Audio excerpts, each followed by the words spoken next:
Podobne ako to bolo v present simple, tak aj v present continuous existuje typ otázky, kde je použité rovnaké sloveso, ale podľa slovosledu nám vlastne vznikne význam a teda môže byť rovnaký alebo iný. Ukážeme si to na príkladoch sloveso help, pomáhať. Prvá veta, who are you helping? Táto veta, ak si pamätáte, nie je v nominatíve, pretože osoba sa nachádza medzi pomocným slovesom a hlavným slovesom. Otázka znamená, komu pomáhaš? This is you, and who are you helping? You are probably helping your grandmother because she's lying in her bed. Komu čomu pomáhaš? Who are you helping? Veľmi podobná otázka je tá druhá, ale tá je v nominatíve a preto je úplne iný význam. Who is helping you? You are ill, you are lying in your bed, and who is helping you? Probably a nurse. Kto ti pomáha? Medzi pomocným a hlavným slovesom nie je žiadna osoba. To znamená, veta je v nominatíve. Who is helping you? Celý slovesný tvar je vedľa seba. Ten hlavný rozdiel je, myslím, jasný. Je tu osoba, nie je tu osoba. Ak tam osoba nie, je to nominatív. Pýtam sa, kto čo. Ak tam je osoba, tak to nominatív nie je. V našom prípade, komu čomu pomáhaš, je to datív. Iný príklad, sloveso wait.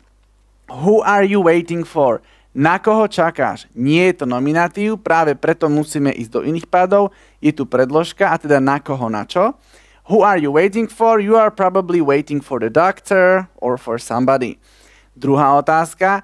Who is waiting for you? Žiadna osoba medzi slovesnými tvarmi a práve preto je to nominatív, teda kto čo. Who is waiting for you? Kto čo čaká na teba? A lot of cars are waiting for you because you are maybe blind. I don't know.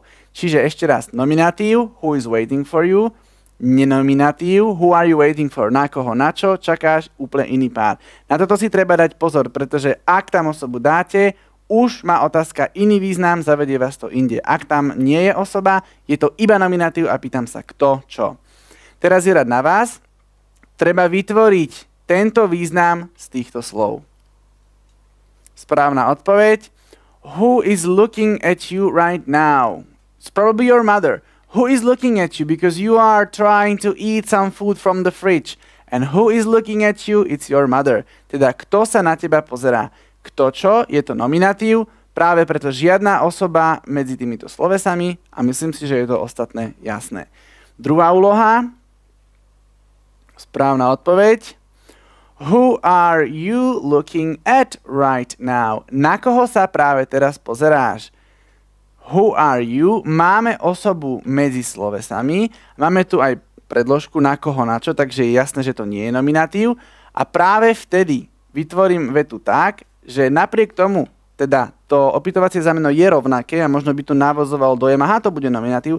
Nie je, pretože je tam osoba a je tam aj predložka a teda na koho, na čo sa pozeráš. Myslím si, že ten rozdiel je jasný, ale aby ste si to precvičili ešte lepšie, odporúčame vám smart testy.